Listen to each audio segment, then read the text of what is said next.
मेरे दोस्तों, आज की एक और खूबसूरत सुबह में मुत्तहिदा अरब अमारात से मैं पादरी विलियम जॉन एक बार फिर आपकी खिदमत में हाजिर हूं एक और मॉर्निंग डिवोशन के साथ।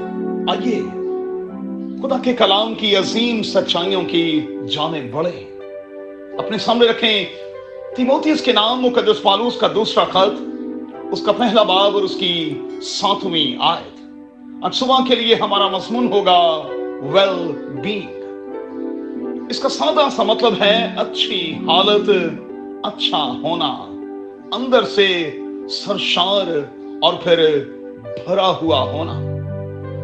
अच्छा दोस्तों, नोट कर लें कि वेल बीइंग का मतलब है अपनी जिंदगी को एक सिस्टम के तहत ले आना, अपने लिए, अपने खानदान के लिए, फ्यूचर के लिए एक जबरदस्त रूटीन को बना लेना और फिर अपने आप से कह देना कि मैं ये करूंगा, मैं ये नहीं करूंगा, मैं ये खाऊंगा, मैं ये नहीं खाऊंगा, मैं इस हद तक जाऊंगा और मैं इस हद को कभी पार नहीं करूंगा। याद रहे कि जिंदगी में कामयाबी के लिए रूटीन का सेट होना बड़ा जरूरी है। इसे हम डिसिप्लिन भी कह सकते हैं। जब आप डिसिप्लिन होते हैं, रूटीन को सेट कर लेते हैं तो जिंदगी आसान हो जाती है।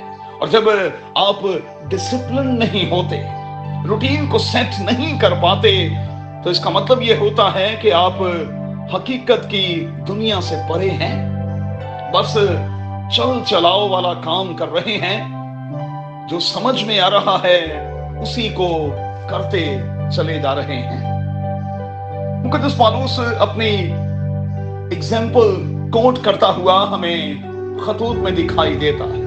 वो कहता है कि मैं खुद को डिसिप्लिन करने के लिए मुक्कों से मारता हूं, मैं खुद से लड़ता हूं, मैं खुद को तकलीफ देता हूं ताकि मैं डिसिप्लिन में आ जाऊं, काबू में आ जाऊं। दोस्तों, सेल्फ कंट्रोल का यही एक तरीका है कि हम खुद से मुक्कों के साथ लड़ते रहें और फिर डेली बेसिस पर अपनी जांच पड़ताल करते रहें कि मैं कहां हूं और मुझे कहां होना चाहिए था। हो सके तो पहले क्रंथियों 4 बाब की पहली 5 आयत को भी देखिएगा। मुकद्दस पौलुस सिखा रहा है कि मैं अपनी खुद की जजमेंट करता हूं और वो कहता है कि इससे अच्छी जजमेंट कोई और कर नहीं सकता। सो अच्छा है कि हम खुद की जांच पड़ताल करते रहें और जब ऐसा करेंगे, इस आदत को अपना लेंगे, तो फिर आने वाले कल में खुदा की तरफ से तारीफ और इज्जत को ले सकेंगे। तोड़ों की मिसाल, अशरफियों की मिसाल, कमवारियों की मिसाल हमें यही तो सिखाती है। शाबाशी का ताल्लुक इसी बात से है कि हम दयानतदार होकर, ईमानदार होकर, सिंसियर होकर देखते रहें कि वक्त और हालात का तकाजा क्या है, मेरा टास्क क्या है और मैं अपने टास्क से कितना दूर हूं।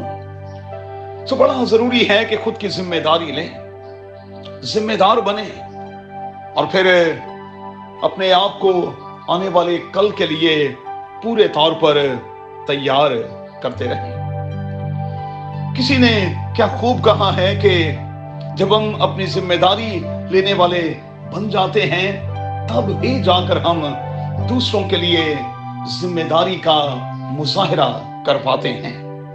तो बड़ा जरूरी है कि हम अपनी जिंदगी के इन लम्हों को इस तरह से बसर करें, इस जिम्मेदारी के साथ बसर करें कि हम आने वाले कल में अपने खानदान के लिए, अपनी कलीसिया और अपनी कम्युनिटी के लिए इफेक्टिव साबित हो सके तो आज चेक कीजिएगा, मैं किस हद तक